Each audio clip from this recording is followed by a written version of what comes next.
I haven't been sleeping. I've been clearing my head. Never felt like myself. Sick. Nauseous. Sleepy. Everything looks distorted and everything inside just kind of aches and you can barely find the will to complain. Let's say that I'm somebody who's seriously depressed. I get up in the morning and there's nothing to look forward to. My kids don't care for me anymore and I've just given up on life. And I'm not quite suicidal, but I've got no energy to move, no energy to go on. Let's say then that I go to a cognitive therapist such as Dr. Judy Beck, and I have the pleasure today of introducing Dr. Judy Beck, who is the director of the Beck Institute for Cognitive Therapy and Research, and she's a clinical associate professor of psychology and psychiatry at the University of Pennsylvania. She's written a few books. Her recent book is Cognitive Therapy, Basics and Beyond by Judith S. Beck, and her dad is the father of cognitive therapy. Judy, welcome to the show. Thank you. It's wonderful to have you on. If I'm that depressed person, I'm really down in the dumps, help me out. What would you be asking me? What would you be looking for in terms of my thinking processes? Because that's what cognitive therapy looks at. Yes, that's right. Actually, there are two things that we'd want to do simultaneously. One is I need to get a lot more information about what your day looks like. So I would ask you to describe a typical day for me. I get up in the morning, I wake up, I watch the news. The news is so depressing. And then I sometimes take a nap because what's there to live for? Then I try to go to work a little. I putter around the house, but I don't have it in me anymore. The next thing I would ask is, what did you used to like to do before you got depressed? How was your day different? Oh, boy, that was a tough question. And I'm breaking out of role play now, but that was a tough question because you're shifting gears. Here I'm so depressed, and it's now I can focus on the things that I love in life. I used to be so active. If you had met me even 10 years ago, I was up first thing in the morning. I was playing tennis. Then I was out, and I went to work every day. I would call my kids. I wouldn't sit and wait for them to call me. And I love my life. And it sounds like things are pretty different now. Yeah, they're very different. So if it's all right with you, what I'd like to do is to talk to you about how you might make this coming week different. How you might try to do some of the things that you used to do. I can't play tennis anymore. In that case, we're going to have to substitute some other activities. Let me tell you also, Ellen, that there's another thing that I want to do with you, and that is, it may be that we can come up with some things for you to do, but you might have some thoughts that get in the way of doing it. For example, you might have thoughts like, well, I would be too tired to do this, or it wouldn't help, or I wouldn't have a good time.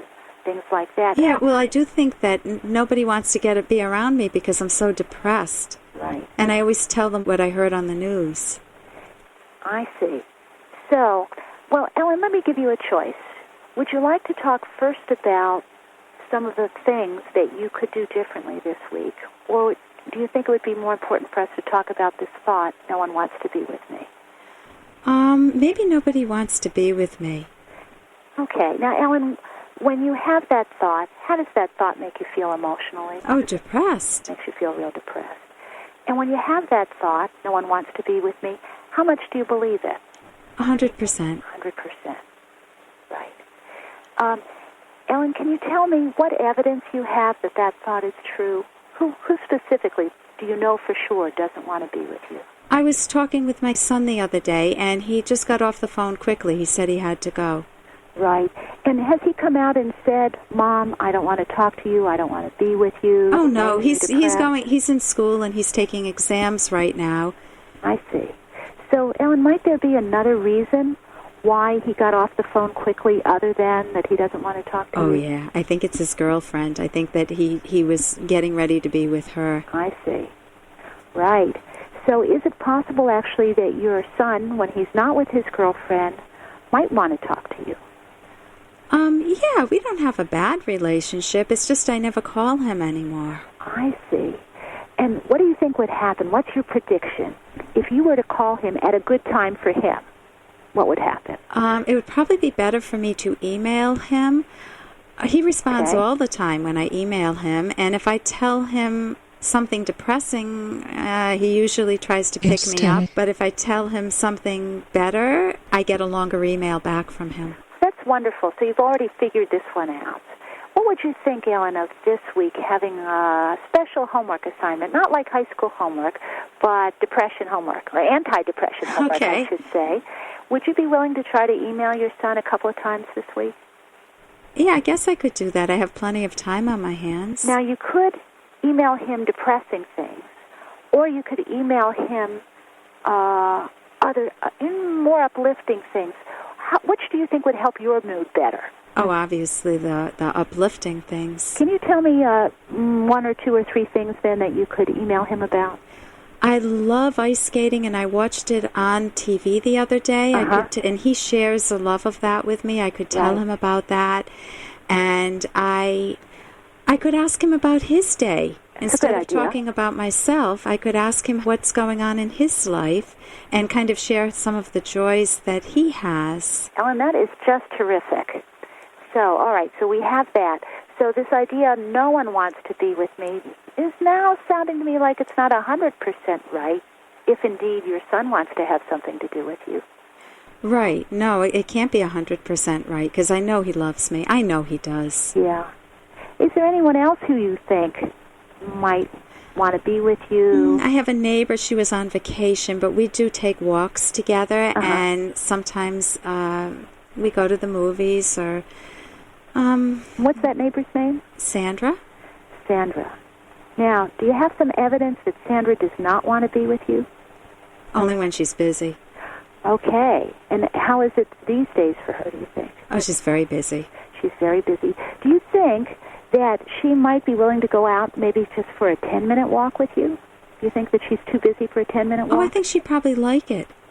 Maybe give her a break from her day. I think if I called her first thing in the morning, that would be great. That's a good plan.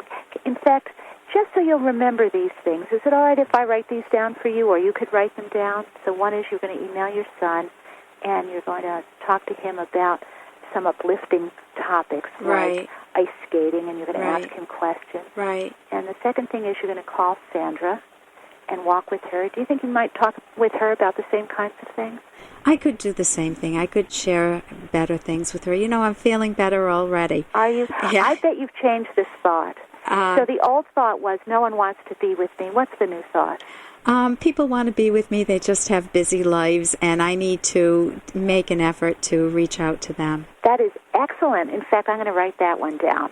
Old thought, no one wants to be with me. The more realistic thought is people have busy lives, and if I reach out, they'll respond. Right. I'm talking with Dr. Judy Beck, and Dr. Judy Beck is showing what a cognitive therapy session might look like for a depressed person. I'm playing the role of the depressed person. I wish we had a lot of time to talk about how you identified my problem, my thinking problem, how you helped me challenge my own wrong thinking, how you wrote a coping card at the end and gave me homework to do. That's all part of cognitive therapy. How can people get in touch with you?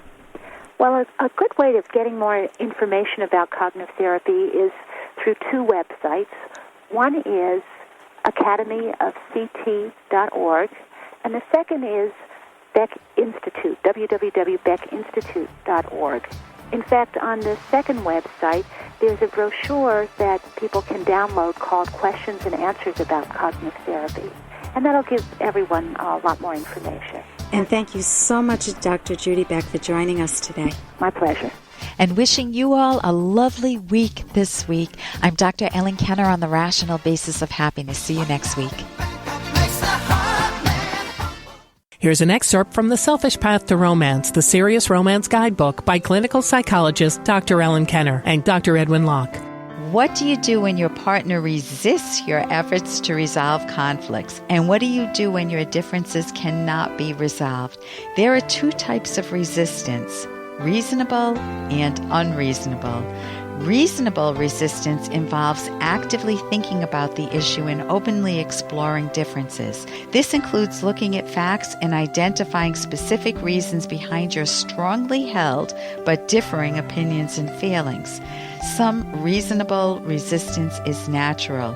When partners are rational, initial opposition to certain points may indicate they are thinking about the topic and may not yet have processed it from each other's perspective. You can download Chapter 1 for free by going to drkenner.com, and you can buy The Selfish Path to Romance at Amazon.com.